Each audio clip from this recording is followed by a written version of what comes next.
খেয়ে ফেলে, ওরাও খেয়ে ফেলে ওর ভেতরটা। তা সারা জীবন সংসার আপনার কাছ থেকে শুধু নিয়েই গেল, আপনার খবর তারা রাখেনি। এই জন্য আজ ফিরে আসুন, সময় হয়েছে ফিরে আসার। যে ভগবত প্রেম ভক্তি রসেই একমাত্র আনন্দ আছে, তার সঙ্গের মধ্যেই একমাত্র আনন্দ আছে। এছাড়া আনন্দের সন্ধান এই জগতে আর কিছু নেই। বেশি সময় নেব না, তবু আপনাদের বলবো যে শব্দ স্পর্শ রূপ রস গন্ধ সব ভগবানের মধ্যে পাবেন। আর এই প্রেম ভক্তিকে পেতে গেলে কি উপায়, সেটা বলেই আজকে পাঠ বিশ্রাম রাখবো। উপায় তো আমাদের জানতেই হবে। প্রেম ভক্তি তো মুখে বললাম, এটাই সত্য, পাবো কি করে? খুব মার্মিক কথা। প্রেম ভক্তি প্রাপ্তির একটাই কেবল উপায়, আমি একটা শব্দটা একক বাচক শব্দ বলছি, একটাই উপায়। সেই উপায়টা হলো সেবা। সেই উপায়টা কি? সেবা। খুব ধ্যান দিয়ে শুনতে হবে। প্রেম ভক্তি প্রাপ্তির একমাত্র উপায় হলো সেবা। এই জন্য ঠাকুর নরোত্তম, যার গ্রন্থ আমাদের সামনে, তিনি বারবার বলছেন শ্রীকৃষ্ণ চৈতন্য প্রভু দাসের অনুদাস, সেবা অভিলাষ মাগে নরোত্তম দাস। দেখুন, সেবা চাচ্ছেন না, আগে আগে তো আমার ইচ্ছা জাগবে, তারপরে তো সেবা। আজকে সকালে বা বিকালে আপনার ইচ্ছা জেগেছিল যে আজ ভাগবত অনুষ্ঠানে আসবেন, সেই ইচ্ছাটাই তো সাকার হয়ে আপনাকে এখানে এনেছে। যে যানবাহনে বা পায়ে হেঁটে আসুন, অর্থাৎ সেবা না পাই, সেবার অভিলাষও যেন, আহা ঠাকুর মশাইয়ের কি পথ, সেবা অভিলাষ মাগে, যেন সাধুগুরুর সেবা করতে পারি, ভগবানের সেবা করতে পারি, মানুষের কল্যাণের কাজে সেবায় আসতে পারি। দেখবেন সেবা যে নিতে শিখেছে, দিতে শেখেনি, সে প্রেম ভক্তি শান্তি কোনোদিনই পাবে না। আপনি ছোটখাটো 5 জনের জন্য বাড়িতে রান্না হয়েছে, বউ ছেলে মেয়ে নিজেদের জন্য, ওই 5 জন অতিথি এসে হাজির হলো, ওই নিজেদের 5 জনের, তাদেরকে সেবা দিয়ে দেখবেন ওই দিনের আনন্দটা বুকে হাত ধরবে না। সেবা ছাড়া প্রেম ভক্তি হয় না। সেবা ছাড়া আজ পর্যন্ত রাধারানী কেন রূপ নিলেন? গোবিন্দ সেবার জন্য। কৃষ্ণ বাঞ্ছাপত্তি রূপ করে আরাধনে, অতএব রাধিকা নাম পুরানো বাকানে, সেবার জন্য। এই সেবাটা আজ আমরা নিতে শিখেছি, অনেকেই আমরা দিতে শিখিনি। আচ্ছা, সেবা শব্দের অর্থ কি? সেবা কাকে বলে? সেবা শব্দের অর্থ হলো সুখ বিধান। যার দ্বারা অন্যকে সুখ দেওয়া যায় তাকে বলে। আবার বলি, যার দ্বারা অন্যকে সুখ দেওয়া যায় তারই নাম হলো সেবা। কিন্তু একটা শর্ত আছে, যার দ্বারা অন্যকে সুখ দেওয়া যায় তার নাম সেবা, কিন্তু অন্যকে সুখ দেওয়ার মধ্যে যদি মনের ভিতরে এই জাতীয় বাসনা থাকে, আর 4 আনা আজ তোমায় দিচ্ছি, একদিন 8 আনা আদায় করব, এটা কিন্তু সেবা নয়, এটা বাণিজ্য, এটা বিনিময়। সেবা আজ তোমায় দিচ্ছি, কিন্তু সময় পেলে 8 আনা এর থেকে আদায় করে নেব, এই ভেবে যদি সেবা করতে যান তাহলে ফাঁদে পড়ে যাবেন, জালে পড়ে যাবেন। এই জন্য ঠাকুর মশাই বলেছেন, অন্ন অবলিষ্টা সন্ন্যাং জ্ঞানকর্ম অনাবৃতাম আনুকূল্যেন কৃষ্ণ অনুশীলনাং ভক্তির উত্তমা। নিজের সুখের চিন্তা না করে শুধু অপর কি করে সুখ পাবে, এ সমাজে পিতামাতা, স্ত্রী, পুত্র, পরিজন, প্রতিবেশী, ভক্তরা কি করে সুখ পাবে, এই আশা রাখুন। তাদের কাছ থেকে সুখের কোনো প্রত্যাশা করবেন না। এরই নাম প্রেম, এরই নাম। এই জন্য জগতে ঈশ্বরের সাথে ছাড়া, রাধারানী নিতাই গৌরের সাথে ছাড়া, শ্রী গুরুদেবের সাথে ছাড়া এই জগতে কারোর সাথে প্রেম হতে পারে না, হওয়া সম্ভাবনা নয়।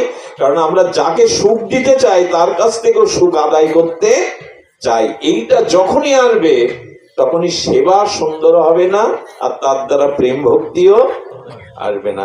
এই জন্য বলা হয়েছে, প্রেম বলতেই আমরা বৃন্দাবনকে দেখিয়ে দেই। তবে শুনুন, আর এই সেবা কার্যটা অন্যকে দিয়ে করালে হবে না। আমি বারবার অনুরোধ করছি কথাটি শোনার জন্য। সেবা কার্য যতদিন নিজে হাতে না করবেন ততদিন প্রেম ভক্তির ধারের কাছে আপনি পৌঁছাতে ভগবত ভক্তের সেবা যতদিন না করবেন, অন্যকে সুখ যতদিন না দিতে পারবেন নিঃস্বার্থভাবে, আমাদের এখানে দাবি হলো নিঃস্বার্থভাবে অন্যকে যতদিন সুখ না দিতে পারবেন ততদিন আপনি সুখী হতে পারবেন না, শান্তির অধিকারী হতে পারবেন না, প্রেম ভক্তিও আপনার অধরা থেকে যাবে। তো এই সেবা যারা করতে পেরেছে তারাই প্রেম পেয়েছে, তারাই জগতে। আচ্ছা, রাজা মহারাজারা পৃথিবীতে কত দেশে কত রাষ্ট্রে রাজা মহারাজা হয়েছে, ইতিহাস সবার নাম আমরা জানি, মনেও কি রেখেছি সবারে? আজকে যার মূর্তি বানাচ্ছি কাল তা ভেঙে দিয়ে আসছি।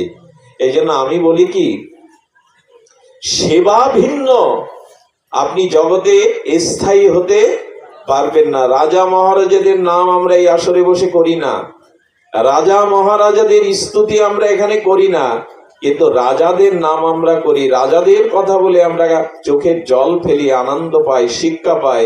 সে রাজা যদি হয় রাজা অম্বরীশ। এখানে কোনো প্রাকৃত রাজার গল্প বলবো? এখানে কি প্রাকৃত রাজার গল্পের বললে আপনারা শুনবেন? এখানে যদি জগতের কোন প্রধানমন্ত্রী রাজার গল্প 2 ঘন্টা বলে আপনারা শুনবেন কি? কথা বলুন, শুনবেন? কিন্তু মহারাজ অম্বরীশের কথা বললে আপনারা শুনবেন। ভাগবতে কেন তাকে দেয়া হলো, কেন তার কথা শুনে আজও মানুষ চোখের জল ফেলে, কেন জানেন? তিনি তার রাজধর্মটা, তিনি তার রাজ শক্তিটা গৌর গোবিন্দ ভগবান সেবায় লাগিয়েছিলেন। আপনি তো নিজে চান যে জগতে আপনি স্থায়ী হন, মানুষের হৃদয়ে আপনার জায়গা হোক। আজকে স্বামী বিবেকানন্দ যদি ওকালতি পড়তেন, উনি দর্শনের শাস্ত্র ছিলেন, উনি কলকাতার যদি বাগে একজন উকিল হতেন, কি পেতেন? 10টা বাড়ি, 10টা ফ্ল্যাট, সুন্দরী স্ত্রী। কিন্তু জগতে যোগাচার্য স্বামী বিবেকানন্দ হতে পারত? মিশনে মিশনে তার ছবিকে আরতি বন্দনা করত জগৎ। আমি বলতে চাইছি, জগতে রাজা মহারাজাদের ইতিহাস আমরা মনে রাখি না, রাখার প্রয়োজনও সবসময় নাই, কিন্তু ভাগবত জগতে যারা রাজা থেকেও ভগবানের ভক্তের সেবা করেছেন আমরা তাদেরই তো মনোকীর্তন করি। মহারাজা মুচুকুন্দ, এসব ভাগবতেই তো আমরা কীর্তন করি।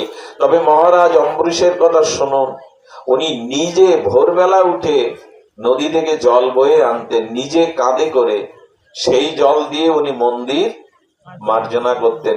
কতগুলো ওনার প্রেয়সী স্ত্রী, কত দাস দাসী, নিজে রাজা চক্রবর্তী সম্রাট ভারতবর্ষের, তিনি যখন মন্দির নিজে হাতে মার্জন করছেন, স্ত্রী এসে বলছেন, মহারাজ এই দায়িত্বটা আমাদের দিন। মহারাজ হেসে বলছেন, আমার দেহ, আমার রাজ্য, আমার সম্পদ, সব অধিকার তোমাদের, যদি এই সেবার ভাগ আমি কাউকে দেব না। এই দেখুন, এই সেবার ভাগ আমি কাউকে দেব না। আজও দেখেছি, বিশ্বাস করুন, স্বয়ং ভগবানও পর্যন্ত রাজস্ব যজ্ঞে, যে কথাটা কোটি কোটিবার আমাদের কানে গেছে কিন্তু জীবনে চরিত্রায়ন হয়নি। ভগবান শ্রীকৃষ্ণ রাজস্ব যজ্ঞে যুধিষ্ঠিরকে বলেছিলেন, মহারাজ আমাকে তো অন্তত একটা কাজ দিন, আমি যজ্ঞে কেন বসে থাকবো? বলেন, আপনিই তো যজ্ঞেশ্বর, আপনি কি কাজ করবেন? আর সব কাজ বন্টন করা হয়ে গেছে, কোনো কাজ আর বাকি, সব দায়িত্ব বন্টন করা হয়েছে। শ্রীকৃষ্ণ বললেন, 2টো কাজ বাকি আছে, সে দায়িত্ব কাউকে দেননি। একটা হলো ভক্তদের চরণ ধরার দায়িত্ব, আর একটা হলো উচ্ছিষ্ট পাতা ফেলার দায়িত্ব। চিন্তা করতে পারেন, স্বয়ং ভগবান অখণ্ড পরতত্ত্ব যুধিষ্ঠিরকে বলছেন, এই 2টো দায়িত্ব আপনি আমার কাঁধে দিন। স্বয়ং ভগবান। সেবা না করলে হয় গো? মায়ের স্থান কেউ নিতে পারে না, কেন জানেন? পিতার উপরে কেন মায়ের স্থান জানেন? কারণ গর্ভে ধারণ, পালন, পোষণ পিতার থেকে মায়ের ত্যাগ তিতিক্ষার সেবা বেশি বলে। পিতা মাতা দুজনেই জন্ম দেয় সন্তান, কিন্তু পিতার বুকের রক্ত দুধ কখনো হয়নি, হবেও না। কিন্তু মায়ের বুকের রক্ত দুগ্ধ রূপান্তরিত হয় সন্তানের সেবার জন্য, বেঁচে থাকার একমাত্র উপাদেয়ের জন্য। এই জন্য মা সকলের উপরে, মায়ের ঋণ শোধ করা যায় না, কারণ যে সেবা করে সেই শ্রেষ্ঠ। আমি বারবার বলতে চেয়েছি, ঠাকুর মশাই এই পথ, যতদিন আপনার দ্বারা অন্যরা সুখী না হবে এবং আপনি নিঃস্বার্থ ভাবে অন্যের কল্যাণ সুখ দিতে পারবেন, তখনই আপনার জীবনে এই সেবা থেকে প্রেম ভক্তি আসবে। এছাড়া দ্বিতীয় কোনো পথ খোলা নেই। এই যে হরি কথা যারা বলেন তারাও সেবা দিচ্ছে, আমাদের মনের সেবা, মনের খোরাক। আপনাদের মতো যারা শ্রবণ করছে তারাও সেবা দিচ্ছে, কারণ বক্তা এখানে ভাগবত বলতে পারে না যদি এখানে কোনো শ্রোতায় না থাকে। সেবা মানে শুধুমাত্র পঞ্চ ব্যঞ্জন রেখে কাউকে খাওয়ানো না, সেবা মানে আমার দ্বারা যাতে অন্যরা সুখ পায়, শান্তি পায়, এবং বিনিময়ে আমি কোনো কিছু চাই না। এটাই প্রেম, এটাই ভক্তি। আর কি করতেন জানেন অম্বরীশ মহারাজ? শুনুন মন দিয়ে। অম্বরীশ মহারাজ মাঝে মাঝে কি করতেন, গোবিন্দকে, ওই দেশে তো রুটি, তো রুটির জন্য নিজে হাতে আটাটা, তখন তো চাকি ছিল, মেশিন ছিল না, দুপুরে রৌদ্রে ঘর্মক্ত রাজা ওই চাকি ঘুরে গম পেষণ করে আটা করছে। কি বলবো আপনাদের, গা দিয়ে দরদর করে ঘাম ঝরছে। হঠাৎ দেখছে পেছনে কে এসে বাতাস দিচ্ছে, তাকিয়ে দেখে তারই ভগবান বিগ্রহ, স্বয়ং ভগবান আবির্ভূত হয়ে ওকে বাতাস দিচ্ছে। অম্বরীশ মহারাজকে স্বয়ং ভগবান পাখা টেনে, তখন তার ইলেকট্রিক সিটি পাখা নেই, সুইচ টিপে দেবে, ভগবান বাতাস দিচ্ছে। ওর আটার চাকা ঘোরানো বন্ধ করে চোখে সজল নয়নে বললেন, তোমাকে এটা মানায় না প্রভু, তুমি আমাকে বাতাস দিচ্ছ, এটা তোমার মানায় না। বলে কেন? বলছেন এই জন্য। আচ্ছা তুমি এই চাকিটা ঘোরাতে ঘোরাতে ঘর্মাক্ত হয়ে যাচ্ছ, কায় ক্লেশ কষ্ট পাচ্ছ কার জন্য? প্রভু আপনি সেবার যোগ্য, আপনি সেব্য তত্ত্ব, তাই আপনার জন্য আমি কষ্ট স্বীকার করছি। কৃষ্ণ কি বলেছিল জানেন? আমাকে যে সর্বস্ব দিয়ে সেবা করে তার সেবা করতে আমার বড় স্বাদ হয়, ভক্তকে সেবা করতে আমারও বড় স্বাদ হয়। এই সুখতে তুমি আমার বঞ্চনা করো না। এই হলো ভগবান। কত ভক্তকেই যে তিনি এভাবে সেবা করেছেন। আমাদের অন্ধ সুরদাস ছিল, অন্ধ সুরদাস, তার সঙ্গীত সুধা এমন বৃন্দাবনে যে গোবিন্দ প্রতিদিন দুপুরে মধ্যাহ্নকালীন ভোগের পরে উনি মাঝে মাঝে সুরদাসের কুটিরের সামনে বসে গিয়ে ভজন শুনতেন। একদিন উনি যাবেন, সুরদাস, রাধারানী বললেন, প্রতিদিন শ্যাম সুন্দর তুমি কোথায় যাও দুপুরে আহারের পরে? বললো, জানো সুরদাস আমাকে ভজন শুনে বড় আনন্দ দেয়, আমি তার ভজন শোনার জন্য তার কুটিরে যাই। বলে, তা তোমার ভক্তের মুখে এত সুমধুর ভজন শুনতে তুমি যাও, আমাকে সাথে নেবে না? বলে, তোমাকে নেই না কেন জানো? তুমি গেলে ভুলিয়ে যাবে, আমি যাই লুকিয়ে আবার, কিন্তু তুমি যাকে তাকে করুণা করো। বিচার রাধারানী করুণাটা কেমন জানেন?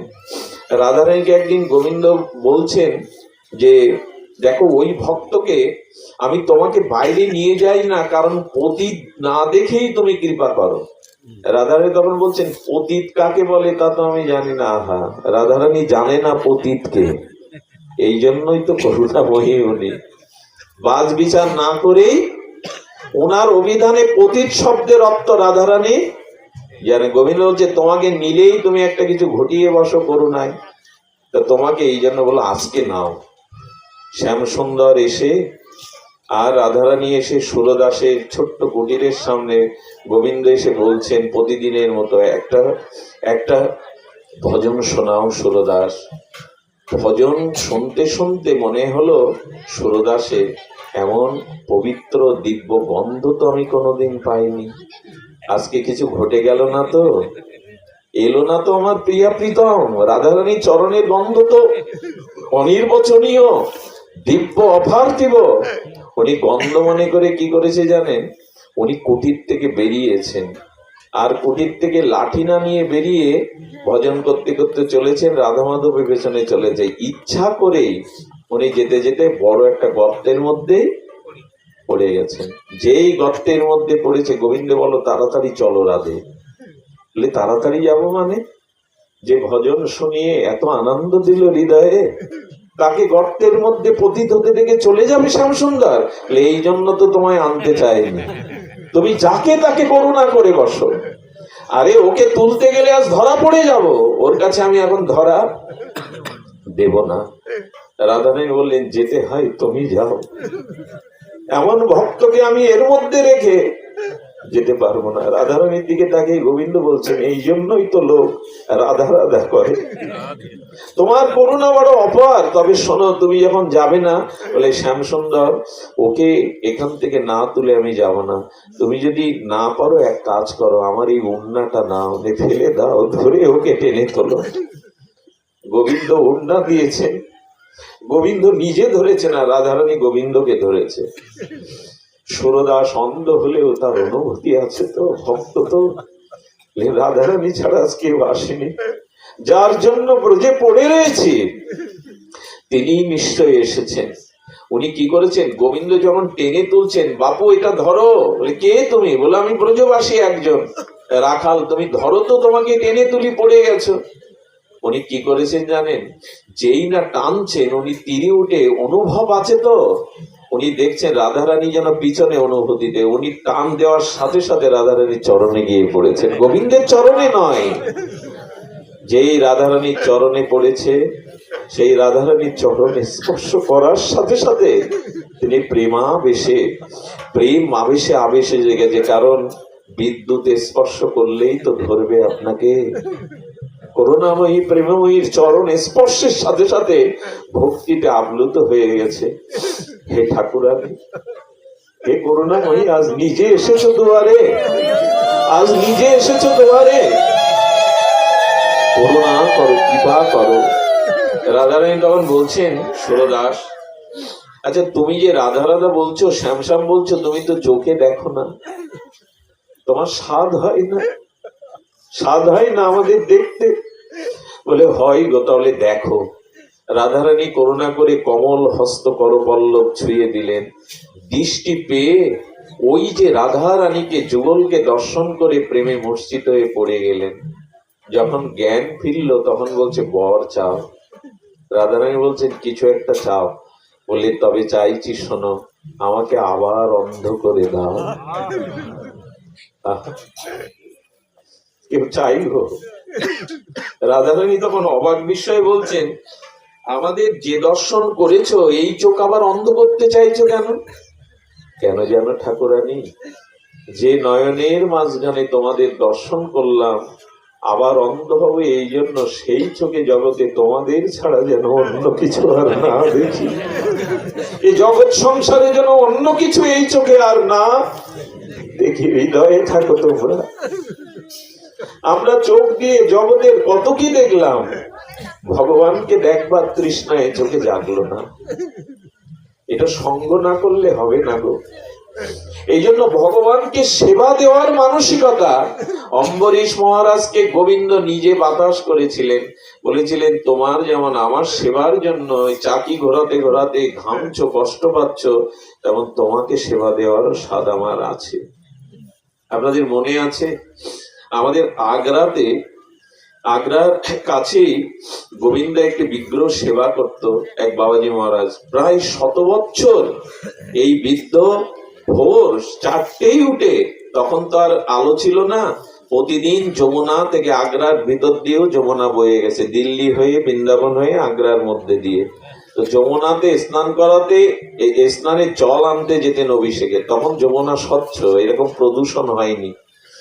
উনি রাত 4টের সময় এনে স্নান করে, আর যমুনায় স্নান করে জল এনে ওই জলেই রাধা মাধবকে স্নান করাতেন। কিন্তু হঠাৎ একদিন আকাশে মেঘ, চারিদিকে ঘন ঘটা, আর বিদ্যুৎ চমকাচ্ছে, নিজের হাতটুকু দেখা যাচ্ছে না, গাঢ় মেঘাচ্ছন্ন আকাশ, গভীর রাত্রি। তো যখন এমনি করে গভীর রাত্রিতে উনি বুঝতে পারেননি, রাত 2টোর সময় ঘুম ভেঙে গেছে, মনে করছে বোঝা যাচ্ছে না, তখন তো ঘড়ি ঘন্টা ছিল না, আকাশের দিকে তাকিয়েই বুঝতে হতো ভোর হলো কিনা। তো উনি কি করেছেন, রাত 2টোর সময় উঠে মনে করেছেন বুঝি ভোর। সেবার কি অনুরাগ দেখুন, 100 বছর বয়স হয়ে গেছে, মন্দিরে সেবক আছে, কিন্তু অন্যের দ্বারা জল আনবে, ওইটাই তার সেবা। উনি রাত 2টোর সময় উঠে বাইরে ঘোড়া নিয়ে এসে দেখে সামনে পথও দেখা, ওখানে বসে কাঁদছে আর বলছে, শ্যামসুন্দর, লোকের হাতের জলে আমি তোমার সেবা করতে পারবো না যতদিন আমার দেহে প্রাণ আছে। এই দেখুন সেবার ব্যাকুলতা দেখুন, সেবার অভিলাষ দেখুন। যখনই এরকম বলতে চাই, যেখানে যাই তার নামেই যাব, যেখানে যায় অন্ধকারে যেতে যেতে যখন হোঁচট খেয়ে পড়ে গেছে, হঠাৎ দেখছে একটা বালক একটা মশাল জ্বালিয়ে, ওই যে কাঠের অগ্রে তখনকার দিনের মশাল জ্বালিয়ে ও সামনে দিয়ে যাচ্ছে। উনি তাকিয়ে দেখছেন ওর আলোর আর কি জ্যোতি, ওর অঙ্গের জ্যোতিতেই আধার দূর হয়ে গেছে। সেই আলোতে যমুনায় গেল। যমুনায় গিয়ে স্নান করে যেই উঠেছে, সেই আলোটা একবার দেখার সাথে সাথে দেখছে আশ্রম সামনে। কি ঘটছে তো বুঝতে পারছি না, কেবল জল নিলাম এর মধ্যে আশ্রমের সামনে। তখন ভোর হয়ে গেছে, মেঘও কেটে গেছে। যখন অভিষেক করতে গিয়ে পোশাক খুলতে গেছে শ্যামসুন্দরের, তখন দেখছে শ্যামসুন্দরের হাতে কালি আর পায়ে ধুলা। কালি কেন জানেন? ওই মশালটাই জেলে তার ভক্তের জন্য আলো ধরেছিলেন। শ্যামসুন্দর, আমার এই রক্ত মাংসের দেহ, আমি কষ্ট পাই, পড়ে যাই, তুমি আলো ধরে কেন এই সুন্দর হাতে কালি লাগাবে? তোমার চরণে কেন পথের ধুলা লাগাবে তুমি? এই হলো ভগবান। ভালোবাসা যাদের দিয়েছেন না জগতে, এরা ভালোবাসার প্রতিদান জানে না। যাদের জন্য জীবন যৌবন উৎসর্গ করেছেন, এরা প্রতিদান দেবে না। এই জগতে ভালোবাসাটা পবিত্র নয়, স্বার্থ লুকিয়ে আছে। সম্বন্ধ, এক পিতামাতার চরিত্রে স্বার্থ না থাকলে অন্যদের মধ্যে এটা আছে। তাই ভালোবাসাটা সঠিক জায়গায় দিন, সেবাটা সঠিক জায়গায় দিন। সারাটা জীবন সংসারের পেছনে কাটাতে হবে, সংসারে থাকুন, কিন্তু এদের জন্যই জীবন যৌবন সব দিতে হবে। এটার জন্য এই দুর্লভ মনুষ্য জন্ম পায়নি, যা দেবতারাও পায় না। এই জন্য সেবার ভাবনা জাগা। অন্যকে সুখী করুন, দেখবেন সুখটা আপনার মধ্যে চলে আসবে। অন্যকে আনন্দ দিন, দেখবেন কোটি গুণ আনন্দ আপনার মাঝে আসবে। আর এই জগতে ভগবত সেবা ছাড়া আমাদের জীবনে কল্যাণের আর কিছু নাই। আপনাদের মঙ্গল হোক, সকলের কল্যাণ হোক। যিনি এই অনুষ্ঠানটা দিয়েছেন, কি নাম যেন? চন্দন কৃষ্ণ দাস। তার একটা অভিলাষ ছিল, তার পুত্রের জন্মদিন উপলক্ষে সম্ভবত এই অনুষ্ঠানটি। ধন্য হোক তার এই অভিলাষ, পূর্ণ করুক ভগবান তার মনোবাসনা। তার উত্তরকালের এই সন্তানটি যেন ভক্ত চরিত্র হয়, শুদ্ধ চরিত্রবান হয়, প্রার্থনা করবেন। আর অসীম